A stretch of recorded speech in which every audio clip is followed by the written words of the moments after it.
পঞ্চায়েত করা যাক, সেই পাঁচজন যে সিদ্ধান্ত দেবে আমরা সেটা মেনে নেব।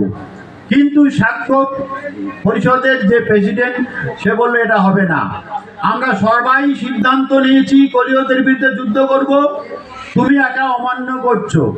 তখন সিদ্ধার্থ বলছে আমি এই যুদ্ধ কোনো কর্মেই মেনে নেব না। তাহলে কি উপায়? তোমাকে তিনটি শাস্তির একটা মেনে নিতে হবে। হয় তোমার বাবার যা বিষয় সম্পত্তি আছে সেগুলো নিলাম করা হবে, দুই তোমাকে খুন করা হবে, মানে হত্যা করা হবে, মৃত্যুদণ্ড, তিন নম্বর নির্বাসন দণ্ড। তিনটি দণ্ড ছিল, যে কোনো একটা তোমাকে বেছে নিতে হবে। এটা স্বেচ্ছায়, একটা অপশন ছিল। সিদ্ধার্থ বলল ঠিক আছে, তাহলে এক কাজ করো, আমাকে মৃত্যুদণ্ড দাও, আমাকে মৃত্যুদণ্ড দাও। তখন গণপরিষদের প্রেসিডেন্ট বলছে না, তুমি যেহেতু শুদ্ধোধনের পুত্র, তোমাকে মৃত্যুদণ্ড দেওয়া যাবে না,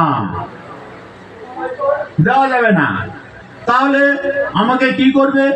তখন বলছে তুমি বেছে নাও। তখন সিদ্ধার্থ নিজে বেছে নিলেন, বললেন তিনটির একটা নিতেই হবে, যেহেতু সে অমান্য করছে, যুদ্ধের বিরোধিতা করছে। কি বেছে নিলেন? নির্বাসন দণ্ড বেছে নিলেন। সিদ্ধার্থ গৌতম নির্বাসন দণ্ড বেছে নিলেন। সেই মোতাবেক কিন্তু ওই নেপাল থেকে সিদ্ধার্থকে 22 বছর বয়স, যখন সদ্য বিবাহ করেছেন, একটা পুত্র সন্তান হয়েছে, এরপরে তাকে কিন্তু নির্বাসনে আসতে হয়েছে। এবং তখন এই বিহারের পাটনায় ক্ষমতায় রয়েছে বিম্বিসার।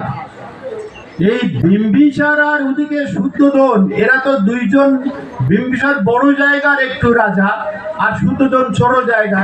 হলেও কি হবে, যখন শুদ্ধোধনের পুত্র সিদ্ধার্থ বিম্বিসারের ওইখানটায় এসছে মগধে, তখন বিম্বিসার করেছে কি, শুদ্ধোধনের সিদ্ধার্থের জন্য ভালো ব্যবস্থা করেছে। কিরকম? রাহুল গান্ধী রাজপুত্র, রাজীব গান্ধীর পুত্র বলে কথা। আমেরিকায় যাক, ব্রিটেনে যাক, সমাদার পাবে। পশ্চিমবাংলায় আসুক, সমাদার পাবে, সে পুলিশ ক্যাটাগরি পাবে, হ্যাঁ, সিকিউরিটি পাবে, এরকম একটা নিয়ম। আমাদের যারা মুখ্যমন্ত্রী আছে, তার উত্তরসূরি কেউ যদি যায়, বা তার প্রতিনিধি কেউ যদি তামিলনাড়ুতে যায় কিংবা অন্যত্র যায়, সে সেখান থেকে ভিআইপি পুলিশ পাবে, এইভাবে সিকিউরিটি পাবে, কি পাবে তো, এবং থাকবার জায়গা টাকা ইত্যাদি পাবে। এটা সিস্টেম। শুদ্ধোধনের পুত্র, মানে শুদ্ধোধন আবার বিম্বিসারের বন্ধু লোক। হ্যাঁ, এই শুদ্ধোধনের পুত্র নির্বাসিত হয়ে নির্বাসন দণ্ড নিয়ে মগধে গিয়েছে। বিম্বিসার বলল তোমার জন্য আমি রাজসিক ব্যবস্থা করব। সিদ্ধার্থ বলে না, আমি এই রাজসিকতার মধ্যে যাব না। কেন যাব না? এই সব নিয়ে যুদ্ধ করছে মানুষ। ডিক্লাস কাকে বলে? কার্ল মার্কস ডিক্লাস হওয়ার কথা বলেছে, শ্রেণীহীন হওয়ার কথা বলেছেন। সিদ্ধার্থ একজন মানে ধনবানের পুত্র হওয়া সত্ত্বেও তিনি এই লোভ লালসা ত্যাগ করলেন, তিনি ডিক্লাস হলেন, এবং তিনি তার পরিবার, সমাজ, গ্রাম আপাতত ত্যাগ করলেন। চিরকালের জন্য সন্ন্যাস হননি সিদ্ধার্থ, চিরকালের জন্য তিনি গৃহত্যাগ করেননি। যারা বলে থাকেন সিদ্ধার্থ চিরকালের জন্য গৃহত্যাগ করে সন্ন্যাসী হয়েছেন, ইতিহাস তা বলে না, আমি সেটা পরে বলছি। এবার এখানে আসার পরে উনি তো ওখানে বিম্বিসার ওনার জন্য ব্যবস্থা করেছিল, কিন্তু অ্যাকসেপ্ট করেননি সিদ্ধার্থ।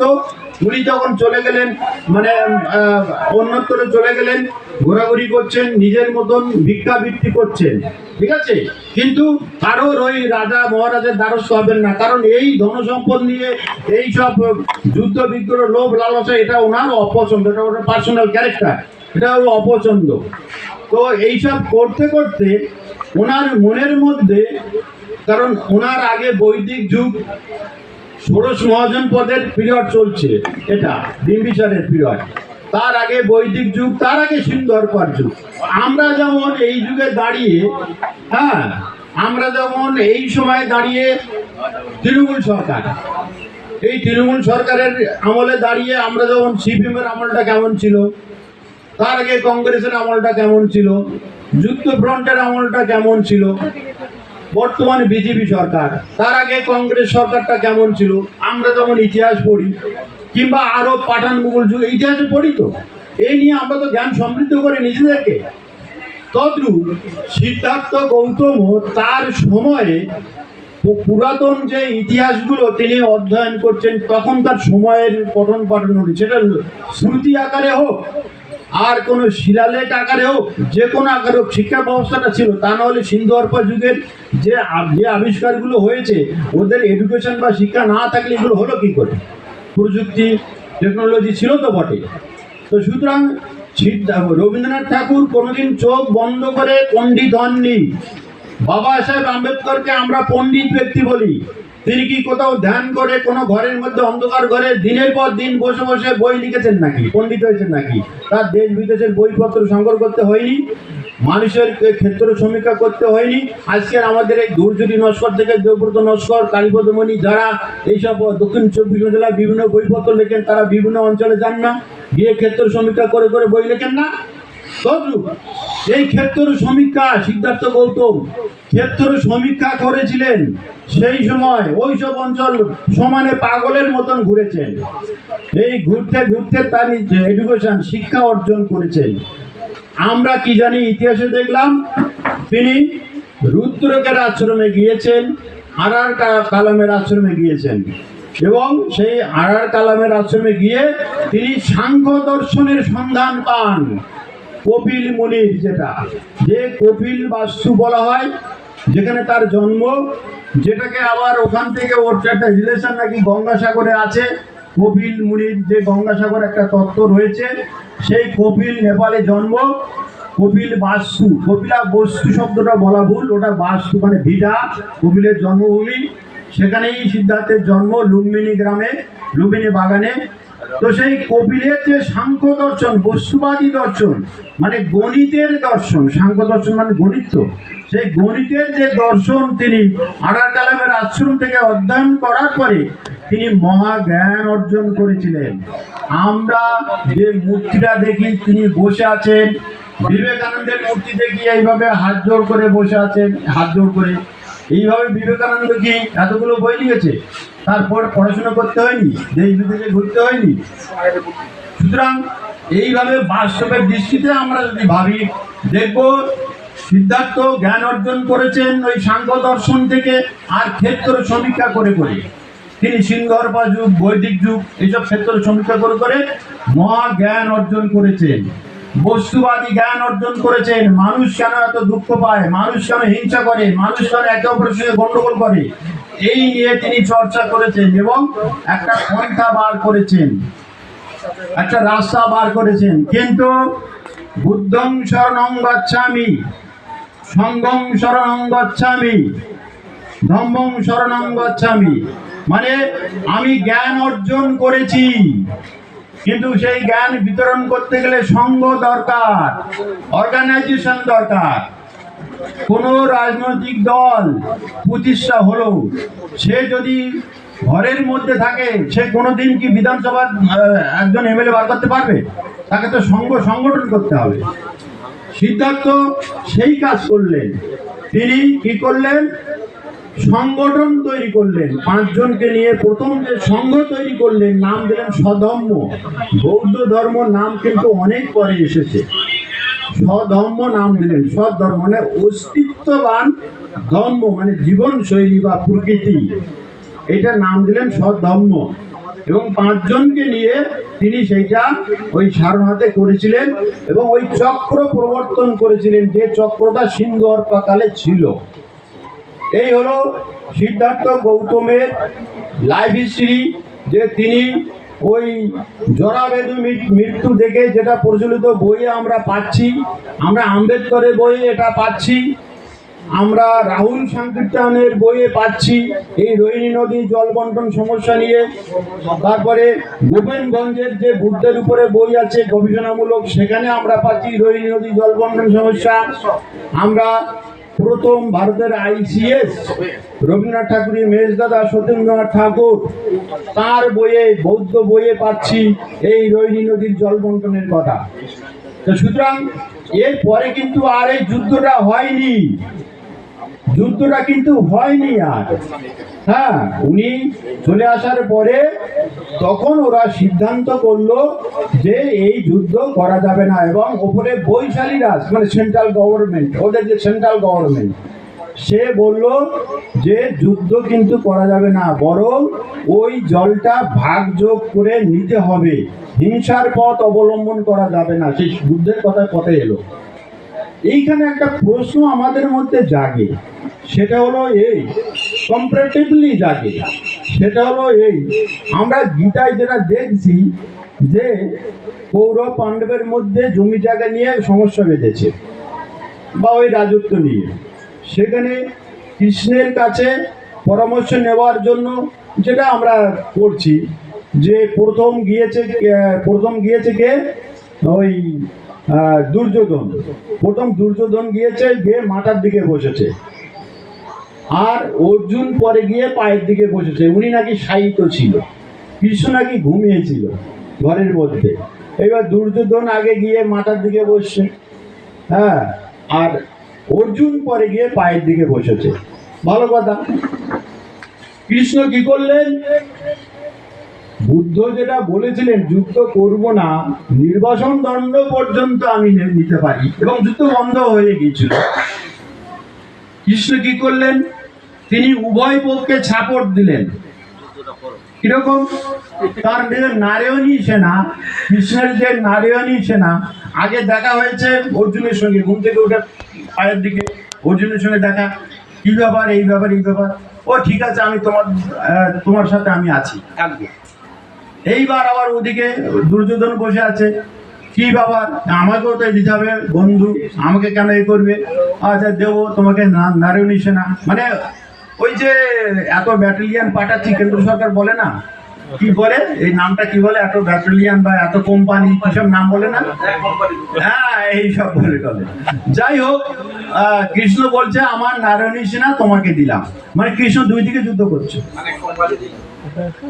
দুই দিকে যুদ্ধ করছে নারায়ণী সেনা, মানে তার অনেক প্রজা বা অনেক সৈন্যবাহিনী যাই ছিল, এক গ্রুপকে দিয়ে দিল অর্জুনকে, আর নিজে দুর্যোধনকে দিল, আর নিজে অর্জুনের পক্ষ নিল। কি এটাই তো ঘটনা? তাহলে তিনি নিজে দুই দিকে রইল। আচ্ছা, কৃষ্ণ একজন শাসক তো, হ্যাঁ, কৃষ্ণ একজন শাসক,